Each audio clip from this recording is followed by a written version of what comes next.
ಮಾತಾಡೋದು ಎಲ್ಲರೂ ಮಾತಾಡ್ಬಿಟ್ಟಿದ್ದಾರೆ ಆಲ್ರೆಡಿ. ಇನ್ನು ಮಾತಾಡಕ್ಕೆ ಏನು ಉಳಿಸಿಲ್ಲ. ನಮ್ಮ ಡೈರೆಕ್ಟರ್ ಆಲ್ಮೋಸ್ಟ್ ಎಲ್ಲ ತುಂಬಾ ಡೀಟೇಲ್ ಆಗಿ ಹೇಳಿದ್ದಾರೆ ಸಿನಿಮಾ ಬಗ್ಗೆ. ನಾನು ಫಸ್ಟ್ ಆಫ್ ಆಲ್ ಥ್ಯಾಂಕ್ಸ್ ಹೇಳ್ಬೇಕು ಯಶ್ ಶೆಟ್ಟಿ, ಅಕ್ಷಾ, ಮತ್ತೆ ಚೇತನ್, ವರ್ಧನ್, ಮತ್ತೆ Dayal sir, thank you so much. Vijay sir, ಎಲ್ರಿಗೂ. ಅದೇ ಎಲ್ಲರೂ ಮಾತಾಡ್ತಿರ್ಬೇಕಾದ್ರೆ ಒಂದೇ ಹೇಳ್ತಿದ್ದಾರೆ ಅಂದ್ರೆ ಟೆಕ್ನಿಕಲ್ ಆಗಿ ಎಲ್ಲರೂ ಹೇಳ್ತಾ ಇದಾರೆ. ಇಟ್ಸ್ CCTV, ಅದ್ರಲ್ಲಿ ಏನೇನೋ ಸಮಸ್ಯೆಗಳಿರ್ತವೆ. ಇಟ್ಸ್ ನಾಟ್ ಒಂದು ಕ್ಲೋಸ್ ಮಿಡ್ ಈ ಪ್ಯಾಟರ್ನ್ ಅಲ್ಲಿ ನಾವು ಶೂಟ್ ಮಾಡಿಲ್ಲ, ಮಾಡಕ್ ಆಗೋದು ಇಲ್ಲ. ಬಿಕಾಸ್ ನಾವು ಕಾನ್ಸೆಪ್ಟ್ ಅಲ್ಲೇ ನಾವು ಅದನ್ನ ಲಿಮಿಟೇಷನ್, ಆ ಬೌಂಡ್ರಿ ಇಟ್ಕೊಂಡೇ ಮಾಡ್ಬೇಕು ಒಂದು ಕತೆ, ಇದೇ ತರ ಹೇಳ್ಬೇಕು ಅನ್ನೋದೇ ಕಾನ್ಸೆಪ್ಟ್ ಇದ್ದಿದ್ದು. ಬಟ್ ಪಾಯಿಂಟ್ ಏನಂದ್ರೆ ಅದಷ್ಟೇ ಪಾಯಿಂಟ್ ಅಲ್ಲ, ಇಟ್ಸ್ ಎಮೋಷನಲ್ ಸಿನಿಮಾ ಬೇಸಿಕಲಿ. ತುಂಬಾ ಎಮೋಷನ್ ಇದೆ. ಅದು ನಾವ್ ಏನೇ ಟೆಕ್ನಿಕಲ್ ಆಗಿ ನಾವು 1000 ಮಾಡಿದ್ರು ಎಮೋಷನ್ ಇಲ್ಲ ಅಂದ್ರೆ ಆ ಸಿನಿಮಾ ಕನೆಕ್ಟ್ ಆಗಲ್ಲ ಆಡಿಯನ್ಸ್ಗೆ. ತುಂಬಾ ಚೆನ್ನಾಗಿದೆ ಎಮೋಷನ್ಸ್. ಸಿನಿಮಾದಲ್ಲೂ ಎಮೋಷನ್ ಇದೆ, ನಾನು ಸಿನಿಮಾ ಮೇಲೆ ಪ್ಯಾಷನ್ ಕೂಡ ಅಷ್ಟೇ ಇದೆ, ಅಷ್ಟೇ ಎಮೋಷನ್ ಇದೆ. ಹಂಗಾಗಿನೇ ಪ್ಯಾಷನೇಟ್ ಆಗಿ ಮಾಡಿರೋ ಸಿನಿಮಾ, ಪ್ಯಾಷನೇಟ್ ಆಗಿ ಎಲ್ಲರೂ ಜಾಯ್ನ್ ಆಗಿದ್ದಾರೆ. ಯಾರು ಒಂದು ಏನಂತಾರೆ ವ್ಯಾವಹಾರಿಕವಾಗಿ ಆತರ ನೋಡದೆ, ಒಂದು ಸ್ನೇಹಪೂರ್ವಕವಾಗಿ ಸುಮಾರು ಜನ ಎಲ್ಲರೂ, ನಮ್ಮ ಆರ್ಟಿಸ್ಟ್ ಆಗ್ಲಿ, ಇವಾಗ ರಾಘು ಶಿವಮೊಗ್ಗ ಸರ್ ಇಲ್ಲ, ಅಶ್ವಿನಾಥ್ ಸರ್ ಅವರು ಬರ್ಲಿಲ್ಲ, ವಜರಂಗ್ ಶೆಟ್ಟಿ, ಇನ್ನು ಸುಮಾರು ಜನ ಬರ್ಲಿಲ್ಲ. ಹಾಗಾಗಿ ಮತ್ತೆ ವಿಜಯ್ ವರ್ಮ ಸಾಗರ್ ಅವರು ಸ್ಟಾರ್ಟಿಂಗ್ ಇಂದಾನು ಒಂದು ಸಪೋರ್ಟಿವ್ ಆಗಿ ನಮ್ಗೆ ಬೆನ್ನೆಲುಬಾಗಿ ನಿಂತಿರೋದು ವಿಜಯ್ ವರ್ಮ ಸಾಗರ್ ಅವರೇ.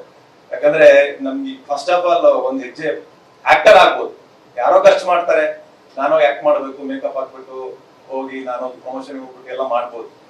ನಾನೇ ದುಡ್ಡು ಹಾಕ್ಬೇಕು ಅಂದಾಗ ಒಬ್ರು ಯಾರೋ ಒಬ್ರು ಇಲ್ಲ ಮಾಡ್ಬೋದು ಅಂದ್ರೆ ಹೋಗ್ ಮಾಡು, ಸೂಪರ್ ಹಿಟ್ ಆಗ್ಬಿಡುತ್ತೆ, 10 ಕೋಟಿ ಕಲೆಕ್ಷನ್ ಆಗುತ್ತೆ, ನೀನ್ ದೊಡ್ಡಿದ ಆತರ ಎಲ್ಲ ಹೇಳಿಲ್ಲ. ಇಷ್ಟಿಷ್ಟು ಈ ತರ ಸಮಸ್ಯೆಗಳು ಇರ್ತವೆ, ಇದೆಲ್ಲ ನೋಡ್ಕೊಂಡು ಮಾಡು. ಅದೇ ಖಂಡಿತ ಒಂದು ಹೆಜ್ಜೆ ಮುಂದೆ ಟ್ರೈ ಮಾಡ್ಬೋದು, ಯಾಕಂದ್ರೆ ಕತೆ ವಿಭಿನ್ನವಾಗಿದೆ, ಕರೆಕ್ಟ್ ಆಗ್ಬೋದು. ಮತ್ತೊಂದು ಬೇಸಿಕಲಿ ನಾನು ಪ್ರೊಡ್ಯೂಸ್ ಮಾಡಿದ್ದು ಒಂದು ದಿವಸ ಅದೇ ಕತೆ ನಂದು ಅನ್ನೋದಕ್ಕಿಂತ ಸೊ ಆ ತರ ಒಂದು ಟ್ರ್ಯಾಕ್ ಅಲ್ಲಿ ಇರೋದು ಒಂದು. ಇನ್ನೊಂದು ಇದೊಂದು ಎಕ್ಸ್ಪೆರಿಮೆಂಟಲ್ ಸಿನಿಮಾ. ಸೊ ಬೇರೆಯವ್ರ ದುಡ್ಡಲ್ಲಿ ಎಕ್ಸ್ಪೆರಿಮೆಂಟ್ ಮಾಡೋದ್ ಬೇಡ. ನಾನ್ ದುಡ್ಡು ಹಾಕೊಂಡು ಸೋತ್ರು ಗೆದ್ರು ಅದು ನಮ್ಮ ಹೊಣೆ ಆಗಿರ್ಲಿ, ಗೆದ್ರು ಸೋತ್ರು ಎಲ್ಲದಕ್ಕೂ ನಾನು ರೆಡಿ ಆಗಿದ್ದೀನಿ. ನಮ್ಮ ಎಲ್ಲ technicians, especially editor Kiran sir, shooting ಎಲ್ಲ ಬಂದು ಅವ್ರ ಎಡಿಟರ್ ತರ ಇರ್ಲಿಲ್ಲ, ಎಲ್ಲಾ ತರನು ಹೆಲ್ಪ್ ಮಾಡಿದ್ದಾರೆ. ಮಕೇಶ್ ಬರ್ಲಿಲ್ಲ, ಅವರು ದೂರದರ್ಶನದಲ್ಲಿ ವರ್ಕ್ ಮಾಡಿರೋದು.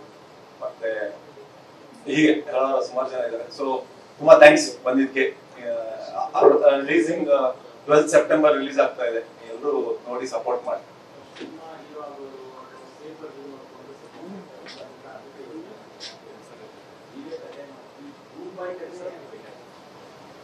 ಸರ್ ನನ್ಗೆ ಮುಂಚೆಯಿಂದನೂ ಒಂದು ಎಕ್ಸ್ಪೆರಿಮೆಂಟಲ್ ಸಿನಿಮಾ ನನಗೆ ಇಷ್ಟ ಸರ್.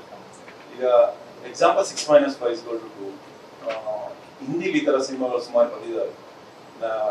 ದಿವಾಕರ್ ಬ್ಯಾನರ್ಜಿ ಅಂತ ಒಬ್ಬ ಒಳ್ಳೆ ಡೈರೆಕ್ಟರ್ ಇದ್ದಾರೆ, ಅವ್ರದ್ದು ಲವ್ ಸೆಕ್ಸ್ ದೋಖಾ ಅಂತ ಒಂದು ಸಿನಿಮಾ ಇತ್ತು. ಈ ಪ್ಯಾಟರ್ನ್ ಆಫ್ ಸಿನಿಮಾದಲ್ಲಿ ಅದು ಕ್ಲಿಕ್ ಆಗಿದೆ. ಅದು ಕ್ಲಿಕ್ ಯಾಕಾಗಿದೆ ನಾವು ಅಬ್ಸರ್ವ್ ಮಾಡ್ಬೋದು. ಟೆಕ್ನಿಕಲಿ ಮತ್ತೊಂದು ಬಜೆಟ್ ಕಮ್ಮಿ ಇದೆ, ಇದೆಲ್ಲ ಓಕೆ, ಬಟ್ ಅಲ್ಲೆಲ್ಲ ಒಂದು ಎಮೋಷನ್ ಕನೆಕ್ಷನ್ ಇದೆ. ಸೊ ಎಲ್ಲದಲ್ಲೂ ಒಂದು ಎಮೋಷನ್ ಕನೆಕ್ಷನ್ ಇಟ್ಕೊಂಡು ನಾವು ಟೆಕ್ನಿಕಲ್ ಅಪ್ರೋಚ್ ಮಾಡಿ ನೋಡೋಣ, ಟ್ರೈ ಮಾಡೋಣ.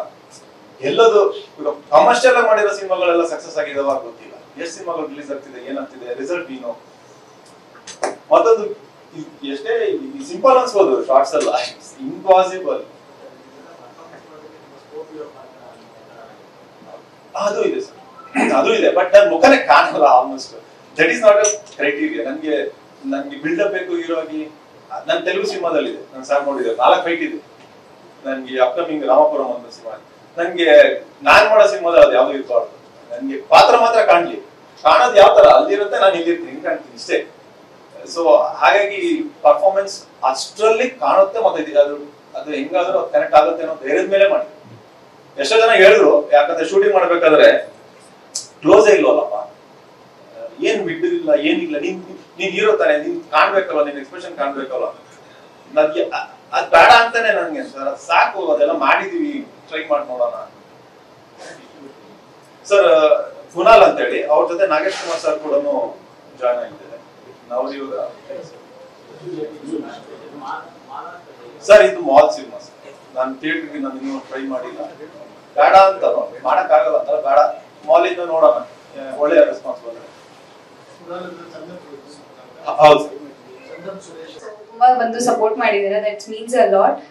ಟು ಬಿ ಆನೆಸ್ಟ್, ನೀವು ಹೇಳ್ದಂಗೆ ರಿಸೆಪ್ಷನ್ ಕ್ಯಾರೆಕ್ಟರ್ ಜೊತೆ ಇನ್ನೊಂದು ಡಿಫ್ರೆಂಟ್ ಟೈಪ್ ಆಫ್ ಪಾತ್ರ ಇದು ನಾನ್ ಮಾಡಿದ್ದು ಕೂಡ. ಬಟ್ ಭಯ ಅಂತ ಏನಾಗ್ಲಿಲ್ಲ. ಫಸ್ಟ್ ಟೈಮ್ ಕತೆ ಕೇಳಿದಾಗ ನನ್ಗೆ ಇದೇನು ಡಿಫ್ರೆಂಟ್ ಜನರ ತರ ಇದೆಯಲ್ಲ, ಇಲ್ಲಿವರೆಗೂ ನಾವು ಈ ತರ ಕತೆ ನೋಡಿಲ್ಲ ಲೈಕ್ ನನ್ಗಿರೋ ನಾಲೆಜ್ ಪ್ರಕಾರ. ಸೊ ನಾನು ಫಸ್ಟ್ ಕೇಳಿದಾಗ ಓಕೆ ಸಮಥಿಂಗ್ ಏನೋ ಡಿಫ್ರೆಂಟ್ ಆಗಿದೆ ಮಾಡೋಣ ಅಂತ. ಬಟ್ ಟು ಬಿ ಹಾನೆಸ್ಟ್ ನಾನು ಒನ್ಸ್ ಈ ಸಿನಿಮಾದಲ್ಲಿ ವರ್ಕ್ ಮಾಡಕ್ ಸ್ಟಾರ್ಟ್ ಮಾಡಿದಾಗ I felt very happy. Because ನಾನು ಆಸ್ ಅ ಕೋ ಆಕ್ಟರ್ ಗಿಂತ ಆಸ್ ಅ ಫ್ರೆಂಡ್ ಆಗಿ ತುಂಬಾ ಎಂಜಾಯ್ ಮಾಡ್ಕೊಂಡು ಮೂವಿ ಮಾಡಿದ್ದು. ಅಷ್ಟೇ ಅಲ್ಲ, ರವಿ ಸರ್ ಕೂಡ ತುಂಬಾ ಸಪೋರ್ಟ್ ಮಾಡಿದ್ದಾರೆ ನಮ್ಗೆ. ಅಂಡ್ ಅದೇ ಹೇಳಿದ್ರಲ್ಲ, ಯಶ್ ಅವ್ರು ಹೇಳ್ದಾಗೆ ಒಂದು CC ಕ್ಯಾಮ್ರಾ ತರ ಇಟ್ಬಿಟ್ಟು ಶೂಟ್ ಮಾಡಿದಂತ. ಬಟ್ ನಮ್ಗೆ ಮೇನ್ ಬಿಗ್ ಟಾಸ್ಕ್ ಈ ಮೂವಿಯಲ್ಲಿ ಆಗಿರೋದು ಅಂತಂದ್ರೆ ಎಲ್ಲಾನು ಒಂದೇ ಸರಿ ಮಾಡೋದು, ಅದೇ ಒಂದು ಬಿಗ್ ಟಾಸ್ಕ್ ಆಗಿದ್ದು. ಒಂದ್ಸರಿ ಆಕ್ಷನ್ ಅಂತ ಅಂದ್ರೆ ಗಟ್ಟೆ ಇರ್ತಾ ಇರ್ಲಿಲ್ಲ. ಕಂಪ್ಲೀಟ್ ಆಗಿ ಒಂದು ಪರ್ಫೆಕ್ಟ್ ಶಾರ್ಟ್ ಬರೋವರೆಗೂ ನಾವು ಎಲ್ಲೂ ಕಟ್ ಮಾಡೋ ಚಾನ್ಸೇ ಇರ್ತಾ ಇಲ್ಲ. ಒಂದು ಚಿಕ್ಕ ಮಿಸ್ಟೇಕ್ ಆದ್ರೂ ಕೂಡ ಮತ್ತೆ ನಾವು ಅದನ್ನ ರೀಟೇಕ್ ಮಾಡ್ತಾನೆ ಇರ್ಬೇಕಾಗ್ತಾ ಇತ್ತು. ಸೊ ಬಟ್ ಸಿನಿಮಾದಿಂದ ತುಂಬಾ ಕಲ್ತಿದೀವಿ, ಪರ್ಫೆಕ್ಷನ್ ಕಲ್ತಿದೀವಿ. ಬಿಕಾಸ್ ಮಧ್ಯದಲ್ಲಿ ಕಟ್ ಆಗ್ಬಾರ್ದು ಅಂತಂದ್ರೆ ಕಂಟಿನ್ಯೂಸ್ ಫ್ಲೋ ಹೆಂಗ್ ಮಾಡ್ಬೇಕು ಅನ್ನೋದನ್ನ ಕಲ್ತಿದೀವಿ. And thank you so much Yash ಅವರಾಗಿರ್ಬೋದು, ವರ್ಧನ್ ಅವರಾಗಿರ್ಬೋದು, ಚೇತನ್ ಅವರಾಗಿರ್ಬೋದು, ಕಿರಣ್ ಸರ್, ಪ್ರತಿಯೊಬ್ಬರಿಗೂ ಇಲ್ಲಿ ಬಂದಿರೋರಿಗೆ ಎಲ್ರಿಗೂ thank you so much. And ಇದು ನಂದು ಬಂದು 2ನೇ ಸಿನಿಮಾ. ಫಸ್ಟ್ ಒಂದು ಬಿಂಗೋ ಅಂತ ಮಾಡಿದೀನಿ, ಅದು ಎಲ್ಲ ಇವಾಗ ಸದ್ಯದಲ್ಲಿ ರಿಲೀಸ್ ಆಗೋ ಪ್ಲಾನಿಂಗ್ ಇದೆ. ಮೊನ್ನೆ ತಾನೇ ನಾವು ಸಾಂಗ್ ರಿಲೀಸ್ ಮಾಡಿದ್ವಿ, ಕಾಪಾಡಪ್ಪ ಮಾದೇಪ ಅಂತ. ಸೊ ಅದೇ ಇನ್ನೊಂದೆರಡು ಸಿನಿಮಾಸ್ ನಡೀತಾ ಇದೆ, ಸದ್ಯದಲ್ಲಿ ರಿವೀಲ್ ಮಾಡ್ತೀನಿ.